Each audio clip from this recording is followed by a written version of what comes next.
Une femme pauvre a accepté l'offre d'un homme riche de se faire passer pour sa fiancée devant sa mère en échange d'un refuge pour elle et son enfant.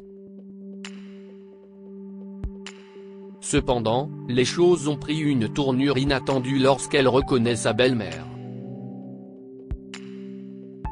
George Millet, homme d'affaires millionnaire, a finalement quitté la Floride pour le Canada afin de voir sa mère, Olivia Millet, après qu'elle l'a bombardé de messages et d'appels pendant une semaine, lui faisant un chantage émotionnel sur le fait qu'il l'avait oubliée et n'avait pas pris la peine de la rendre visite une seule fois au cours des mois précédents. George, un marchand de textiles en Floride, ne pouvait pas dire non à sa mère et lui a assuré qu'il serait à la maison le week-end suivant.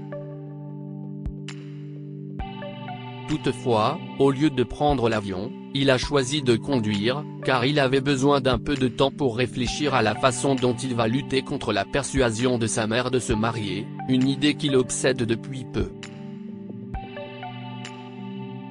Géorgie, lui avait-elle dit lors d'un appel la semaine dernière. Tu as tout ce qu'une femme peut désirer. Pourquoi ne pas trouver une fille pour toi et te marier? Si est trop difficile, je peux te trouver des filles. Hug, maman. George s'était tu au téléphone. Tu vois, je suis extrêmement occupé par mon travail en ce moment, et tu sais après. Occupé? Tu as toute ta vie pour faire ces choses. Tu comprends? A-t-elle insisté. Quand tu rentres à la maison ce week-end, et nous parlerons à un agent matrimonial. Madame Lawson, notre voisine. Elle m'a parlé de cet entremetteur, et elle m'a dit qu'il te trouverait un partenaire en un rien de temps. Ok, maman. Fais ce que tu penses être juste, a-t-il dit doucement et il a coupé l'appel.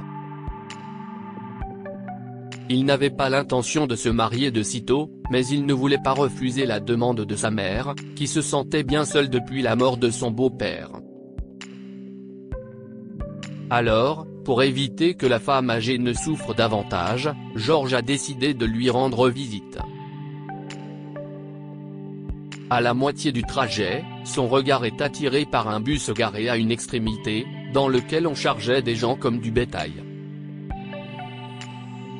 Leurs corps se frottaient les uns contre les autres, et les hommes musclés écartaient les autres passagers.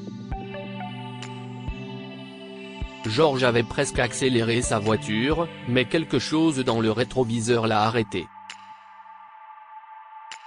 Il a remarqué une femme avec un bébé dans les bras, implorant de l'aide. Elle a supplié le chauffeur de la laisser entrer, mais il a jeté ses affaires de côté et est parti. Elle s'est mise à sangloter désespérément, et George ne comprenait pas pourquoi il se sentait obligé de l'aider, mais il ne pouvait pas la voir dans cet état. Il est revenu rapidement et, lorsqu'il s'est arrêté devant elle, il a baissé sa vitre et lui a demandé « Excusez-moi, puis-je vous aider ?» La femme, serrant son bébé contre elle, l'a regardé fixement, un peu terrifiée. Elle était habillée en lambeaux, son visage était ridé, mais elle ne semblait pas très âgée. « Ne vous inquiétez pas, George l'a rassurée. Je ne vous ferai pas de mal, ni à vous ni à votre enfant. Je veux juste vous aider. » Elle l'a regardé un moment puis a demandé « Pourriez-vous nous emmener en ville? Mon bébé et moi sommes bloqués et n'avons nulle part où aller. » Bien sûr, a-t-il dit en souriant. S'il vous plaît, montez. Il l'a aidé à monter ses affaires dans sa voiture et lui a ouvert la porte. Elle s'est installée sur le siège avant, tenant son bébé contre elle, et s'est présentée. Je m'appelle Lily, et voici Amelia, ma fille. Merci de nous aider. Amelia. Si est un joli prénom, pensa George. Tout comme sa mère. En fait, à ce stade, George était déjà tombé amoureux de Lily. bien que démunie et appauvrie, elle était belle, et Georges n'avait jamais ressenti aussi profondément ce sentiment pour quelqu'un d'autre avant. Ce n'est pas un problème, Lily, a-t-il dit avec un sourire amical. Votre fille est adorable, et elle a un beau prénom.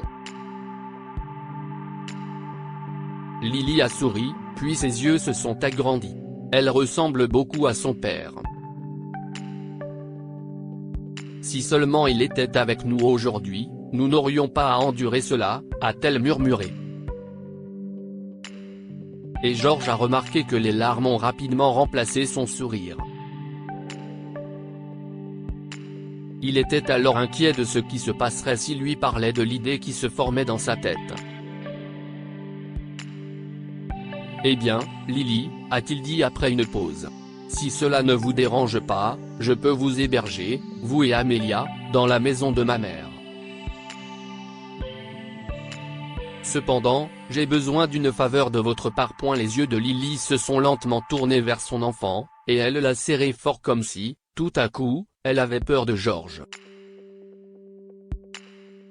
Écoutez.vous.je, je ne veux rien faire. Arrêtez la voiture. Je ne veux pas d'aider. Je n'aurais pas dû vous faire confiance, a-t-elle dit, effrayée. Lily, s'il vous plaît, écoutez-moi, a supplié Georges. Ne vous méprenez pas. Je voulais juste vous demander de faire semblant d'être ma fiancée devant ma mère, si est tout. Quoi? Étonné, les yeux de Lily s'étaient écarquillés. Votre fiancée? Oui, ma mère. Elle veut désespérément que je me marie. Tout ce que je veux, si est que vous vous fassiez passer pour ma fiancée devant elle. Pouvez-vous s'il vous plaît le faire pour moi?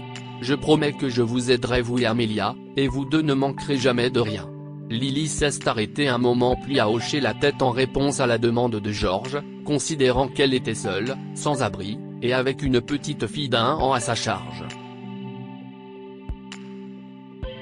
Cependant, elle ne se doutait pas qu'elle allait avoir une surprise dans la maison de Georges. Toi? Qu'est ce que tu fais ici? A halté Madame Millet quand elle a vu Lily. Maman, qu'est ce qui ne va pas? Tu connais Lily? Je l'ai croisée en chemin, et elle avait besoin d'aide, alors. Géorgie, a dit Madame Millet, en tremblant. Elle est la femme de Max, Lily. Bien sûr, je la connais. Georges ne pouvait pas en croire ses oreilles. Il s'est retourné pour faire face à Lily, qui sanglotait à présent. Je suis désolé d'avoir refusé votre aide, Madame Millet. Je pensais que je pouvais m'occuper d'Amélia seule, mais... J'avais tort. Tout va bien, chérie, a dit Madame Millet en prenant Lily dans ses bras. Entrez. Je t'ai dit d'accepter mon aide, mais les enfants ces jours-ci. Madame Millet a fait entrer Lily et lui a servi du thé et des biscuits. Puis elle a pris Amélia dans ses bras et a commencé à la bercer. Maman, qu'est ce qui se passe? A demandé Georges. Je ne comprends pas. Qu'est-il arrivé à Max? Et si est quoi le problème avec Lily et Amélia? Oh mon Dieu, Georges. Madame Millet a poussé un soupir. Quand Lily est tombée enceinte il y a 1 an, tout a changé. Max a divorcé et est parti. Je savais que ce garçon était un crétin dès qu'il est entré dans notre maison. Mais tu sais que j'ai promis à ton beau-père que je m'occuperai de lui quand on lui a diagnostiqué un cancer. J'ai demandé à Lily d'aménager avec moi après tout ce qui s'est passé, mais elle a dit qu'elle va se débrouiller toute seule, alors je n'ai pas trop insisté, mais maintenant que je les vois, je regrette de ne pas avoir été plus ferme. Georges n'avait plus de mots. Il n'avait pas eu de nouvelles de son demi-frère Max depuis des années. En fait, Max ne l'avait pas invité au mariage parce qu'ils ne s'entendaient pas. Et maintenant qu'il savait comment il avait maltraité Lily, il le méprisait encore plus. Je suis désolé que ton plan n'ait pas fonctionné, Georges, a chuchoté Lily alors que Madame Millet emmenait Amélia dans sa chambre. J'aimerais pouvoir être plus utile, mais Georges a pris Lily dans ses bras et a dit, je suis heureux que vous et Amélia soyez en sécurité, Lily, et si est tout ce qui m'importe. Lily était un peu stupéfaite par sa réaction, mais elle avait commencé à ressentir quelque chose pour Georges aussi, principalement pour la personne gentille et serviable qu'il était. Elle l'a serré dans ses bras et l'a remercié pour son aide. Madame Millet a rapidement remarqué que ces deux-là avaient développé une certaine affection l'un pour l'autre. Donc après quelques jours, elle a proposé à Georges et Lily de se marier. Écoutez, les enfants, a-t-elle dit. Je sais que je suis vieille, mais pas trop vieille pour ne pas voir ce qui se passe. Je pense que vous seriez des parents formidables pour notre petite Amélia. Elle n'a qu'1 an et mérite d'avoir une famille heureuse. Lily et Georges se sont regardés et ont souri. Ils savaient qu'il y avait une raison pour laquelle ils s'étaient rencontrés. Un mois plus tard, ils se sont mariés. Que pouvons-nous apprendre de cette histoire? Certaines rencontres sont en effet magnifiques. Georges a rencontré Lily par hasard en rentrant chez lui, et ils sont maintenant heureux ensemble. Nul ne sait ce que le futur nous réserve. Quand Georges et Lily se sont rencontrés, ils n'avaient aucune idée qu'ils finiraient ensemble. Cette histoire est inspirée par l'histoire d'un de nos lecteurs et écrite par un rédacteur professionnel. Toute ressemblance avec de véritables noms ou lieux est une pure coïncidence. Toutes les images sont utilisées uniquement à des fins d'illustration. Partagez votre histoire avec nous. Elle changera peut-être la vie de quelqu'un.